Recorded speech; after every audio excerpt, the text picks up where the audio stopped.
Reações políticas desta quarta-feira, reações ao áudio vazado de Flávio Bolsonaro em uma conversa com Daniel Vorcaro. Esse cenário continua mexendo com o meio político ou está só começando a mexer com o meio político? Misael Mainetti trazendo mais repercussões aqui ao Jornal Jovem Pan. Bem-vindo, Misael. Tiago, boa noite para você, boa noite para todo mundo que acompanha o Jornal Jovem Pan.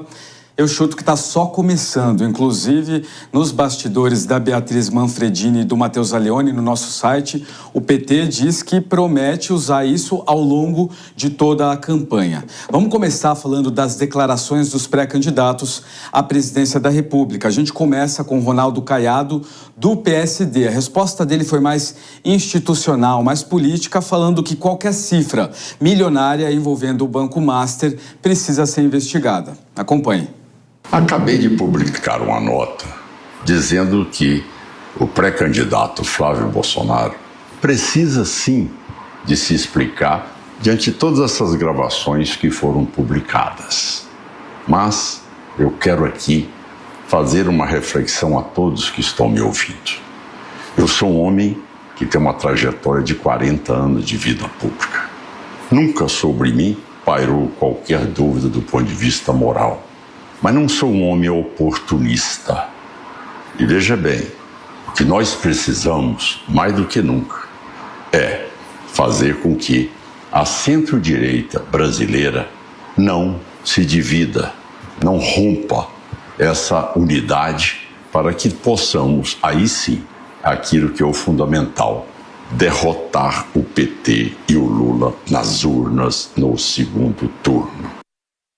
Ele fala de investigação, mas a gente vê que a preocupação dele está em não quebrar, não rachar ainda mais a centro-direita. A preocupação principal em derrotar o Partido dos Trabalhadores. Está aí a declaração do pré-candidato Ronaldo Caiado. Seguimos agora com o pré-candidato Romeu Zema, ele que é do Partido Novo, um aliado de Flávio Bolsonaro, foi cotado para ser pré-candidato também, ou melhor, cotado para ser vice de Flávio Bolsonaro. A gente esperava, né, uma reação um pouco mais amena, mas ele disse que foi um tapa na cara dos brasileiros ver Flávio Bolsonaro cobrando dinheiro de Vorcaro do Master. Acompanhe. Flávio Bolsonaro, ouvir você cobrando dinheiro do Vorcaro é imperdoável. É um tapa na cara dos brasileiros de bem. Não adianta nada criticar as práticas de Lula e do PT e fazer a mesma coisa. É preciso ter credibilidade para mudar o Brasil. Nas entrelinhas, a gente vê uma leitura aí de corrupção, quando ele fala sobre o PT e sobre o que está acontecendo com Flávio Bolsonaro. Foi uma reação um pouco inesperada, já que ele declara um apoio muito grande a Flávio Bolsonaro em caso de ter um segundo turno. Mas, havendo aí essa situação que ocorreu entre o Master, entre Daniel Vorcaro e Flávio Bolsonaro, o tom mudou um pouco, ficou um pouco mais exaltado. Hoje, em visita à zona oeste de São Paulo, o governador de São Paulo, Tarcísio de Freitas, do Republicanos, ele fez uma visita no bairro onde houve aquela explosão. Um morador morreu, inclusive, outros ficaram desabrigados, e questionado por uma repórter sobre esses áudios revelados pelo Intercept, ele se exaltou, perdeu a linha um pouco. Acompanhe. Não, eu vou tratar deste assunto aqui no dia de hoje. Isso não é pauta. É pauta sim, a gente está aqui tratando sobre isso. É uma pauta, aliás, muito importante, porque tudo que envolve o Master agora precisa ser investigado, independentemente, né, de motivos políticos ou motivos pessoais. Então, o governador preferiu dizer que isso não é pauta hoje, mas a gente, como jornalista, sabe, né, Tiago, que a situação é muito diferente e vai render pauta o ano inteiro. A gente também tem a declaração de Renan Santos. Ele foi um dos primeiros a mostrar algum tipo de reação em relação aos áudios. Ele que é pré-candidato pelo partido Missão, e ele criticou bastante Flávio Bolsonaro e esse pedido de dinheiro para Daniel Vorcaro. Chamou, inclusive, Flávio de membro mais corrupto da família Bolsonaro. Acompanhe. Eu avisei. Eu tô avisando há 7 anos que Flávio Bolsonaro é corrupto. E boa parte dos brasileiros, do Brasil de bem, Brasil antipetista, achavam que não. Que tudo isso era perseguição, que era intriga, que Flávio Bolsonaro era um bom rapaz. A rachadinha não aconteceu. Ele foi salvo pelo STF, salvo pelo Gilmar Mendes. Depois, quando ele aparece com milhões de Willer Tomás curtindo com dinheiro em cash num cassino nos Estados Unidos, não sei, o dinheiro era privado. Tudo bem, o mesmo Willer Tomás, seu melhor amigo, que foi depois pego como parceiro de Everson Rocha no escândalo do INSS. Agora temos isso. O escândalo do Banco Master chegando em Flávio, que pede mais de 100 milhões de reais de doação para um filme. Veja, o filme é o Agente Secreto e o Ainda Estou Aqui, 2 filmes que participam aí de competições internacionais, precisaram de menos de 40 milhões de reais para serem feitos. Está aí a declaração de Renan Santos, do Missão, do partido Missão. E pegando o gancho no que ele disse, conversei também com a equipe da deputada estadual Sônia Guajajara, ela que é do PSOL. Ela diz o seguinte, abre aspas, e depois dizem que o problema do Brasil é a Lei Rouanet. Curioso como o cinema brasileiro consegue fazer filmes indicados ao Oscar com 30 ou 40 milhões de reais. Está aí uma declaração da oposição. Eles também já estão com um pedido para a PGR, inclusive Pedro Xay, que é líder do PT na Câmara dos Deputados, também já fez um pedido formal de investigação para a PGR e para a PF, Polícia Federal, em relação a esse assunto. Aproveitando a oportunidade aqui no Jornal Jovem Pan, trago mais reações também de Mário Frias. Por que é importante falar? Porque ele é produtor executivo do filme Dark Horse, que vai relatar a vida do ex-presidente Jair Bolsonaro do PL. E ele fala o seguinte, esclarece como produtor executivo que o senador Flávio Bolsonaro não tem qualquer sociedade no filme ou na produtora e que o papel dele se limitou à cessão dos direitos na imagem da família. E ele faz ali uma série de esclarecimentos. Além dele, Guilherme Derrite, que é deputado federal pelo PP, também relacionou esse pedido de dinheiro de Flávio Bolsonaro a Vorcaro como um interesse privado e que tem a ver com cultura e que agora vai começar a ser usado de forma política pela oposição, ou seja, pelo PT.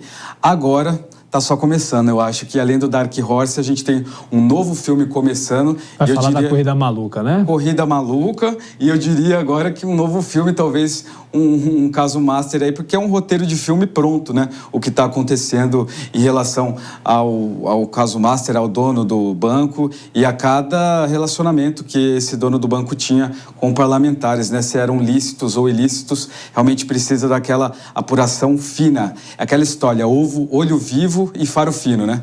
É isso, Misael Mainete trazendo a avaliação política e todas as repercussões. Bom descanso para você. Obrigado. Deixa eu voltar aqui com a Dora Kramer e com o Cristiano Vilela para analisar toda essa repercussão. Bom, Ronaldo Caiado aparentemente mais comedido, né? Dizendo que o adversário é o Lula. Agora, Romeu Zema partiu com tudo. No fundo, Dora, eles gostaram disso?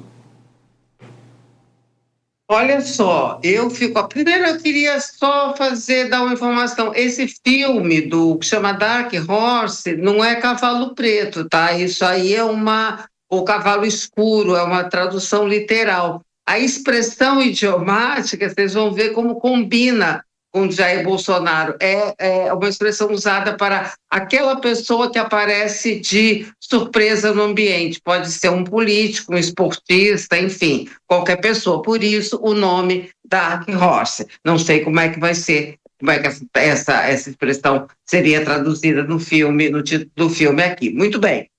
Eu acho, Tiago, que você tocou num ponto interessante. Foi a chance, né? Foi a deixa para esse pessoal se manifestar. Eu começo até falando do pessoal, lideranças do PL, que rapidamente começaram a falar em substituição do Flávio. A impressão que me deu é que esse povo estava só esperando uma deixa para tentar afastar o Flávio Bolsonaro da cena. Mas você vê que Ronaldo Caiado, eles são tudo menos linhas auxiliares. Ronaldo Caiado faz a cobrança da explicação e fala que a centro-direita não pode se dividir. Flávio Bolsonaro não é qualificado como centro-direita. Ele é de direita, quando não, de extrema-direita. O Romeu Zema vai naquele estilo dele, que ele está imprimindo esse estilo, que é possível que pegue muito bem junto ao eleitorado, de fazer o ataque forte, o que acaba com qualquer especulação a respeito da possibilidade dele ser vice do Flávio Bolsonaro. Imagine, né, com as coisas que ele falou.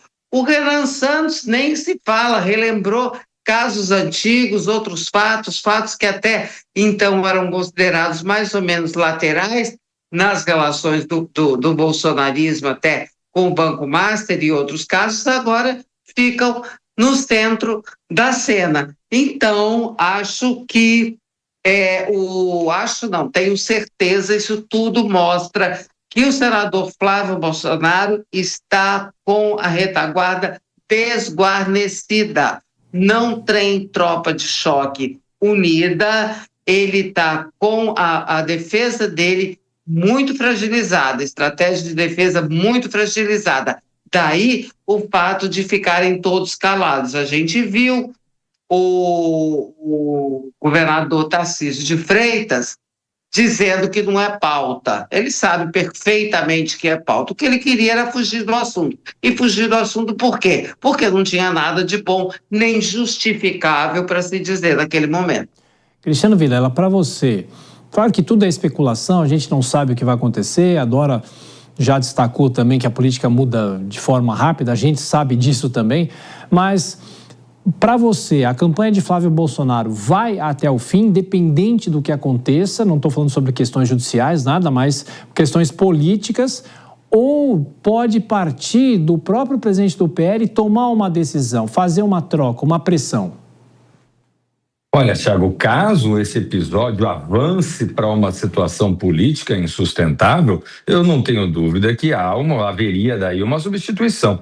Esse segmento é um segmento importante do ponto de vista político, do ponto de vista de eleitorado, com chances claras e efetivas de ganhar as eleições. É o principal oponente, que é a situação, que é o presidente Lula, é um candidato, muito embora muito forte, mas que tem realmente uma taxa significativa de rejeição. Então, esse grupo político não vai abrir mão de um projeto para defender até o fim Flávio Bolsonaro. É evidente que ainda é muito cedo. Não existe ainda, nesse momento, condições de se falar em qualquer substituição. Agora, naturalmente, se surge agora amanhã um outro complemento, depois começa a surgir uma outra situação, quer dizer, vai ficando eventualmente mais difícil, e aí é natural que esse grupo político não vá abrir mão do processo eleitoral. Vai, nesse sentido, pensar realmente num outro nome que venha, que tenha a capacidade de aglutinar forças e parear, e fazer realmente uma disputa lado a lado com o presidente Lula, tal como o Flávio Bolsonaro, até esse momento, vinha fazendo. Se você gostou do vídeo e apoia o Partido Missão, não esqueça de deixar o like e se inscrever no canal. Ajude a divulgar os projetos da Missão, compartilhe com os amigos e familiares. Te vejo no próximo vídeo.